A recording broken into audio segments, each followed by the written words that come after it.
సర్వ మానవాళిని రక్షకుడు, మనకు కొండంత అండగా నిలిచే, మనసులో తలచిన వెంటనే గుండె నిండా ధైర్యాన్ని నింపగలిగే మహాయోధుడు, అభయహస్తంతో ఎల్లవేళలా మనల్ని కాపాడే ఆ పవనకు ఇప్పుడు మనసారా స్తుతించుకుంటూ శ్రీ పంచముఖ ఆంజనేయ స్వామిగా అవతారమెత్తిన కథ దృశ్య రూపంలో తిరగిద్దాం రండి.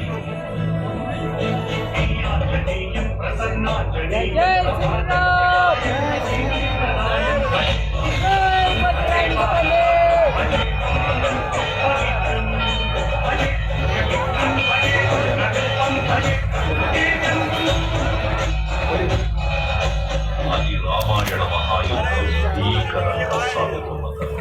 శ్రీరామచంద్రుడు పోరాటం చేస్తున్న రావణుడి కుమారుడు ఇంద్రజిత్ తలని బాణంతో ఒక్క వేటుతో వేరు చేశాడు. ఇంద్రజిత్ రావణుడు ఆదేశంతో ప్రతీకారం కోసం పాతాళలోకాధిపతి తన సోదరుడు అయినటువంటి మహిరావణుడి సహకారం కోరాడు.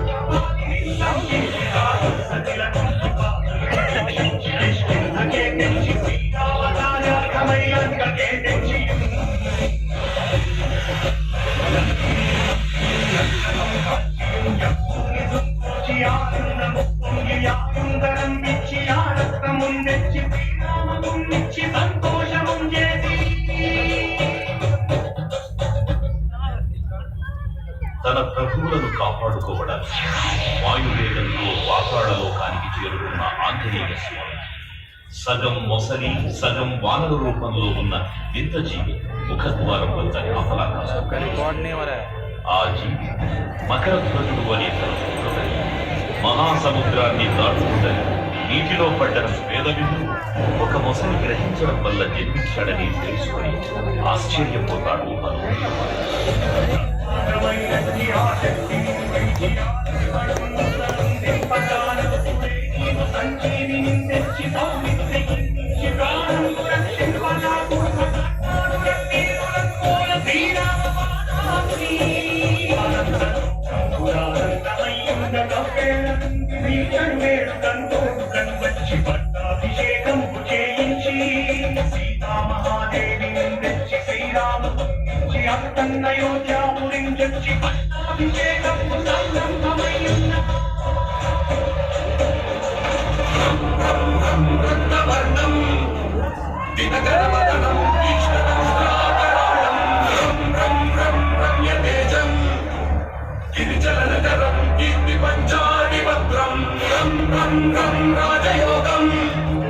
సకల శుభ నిధి సప్తదేవాన వేద్యం రాజసాతం సకల విషయ సంగ్రామం నమామి ఖడ్గహస్తం విశుద్ధాభరణం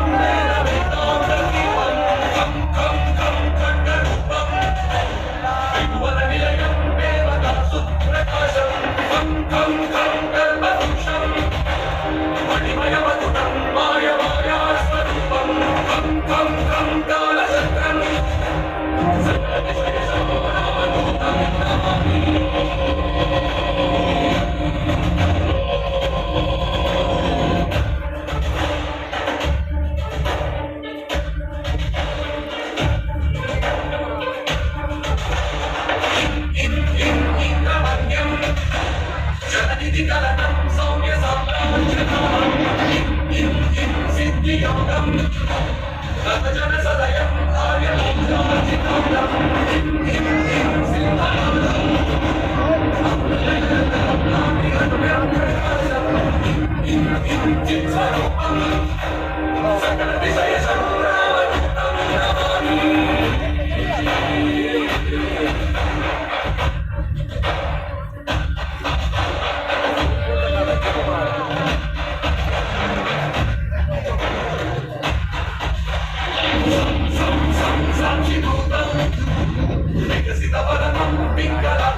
सुरक्षं सं सत्यगीतं सकलमुनिकृतं शास्त्रसम्पत्प्रकीयं संसारयन्तं त्रिपुरसुललितं नित्यतत्त्वस्वरूपं संसारगानं सकलविषयसंग्रामयूतं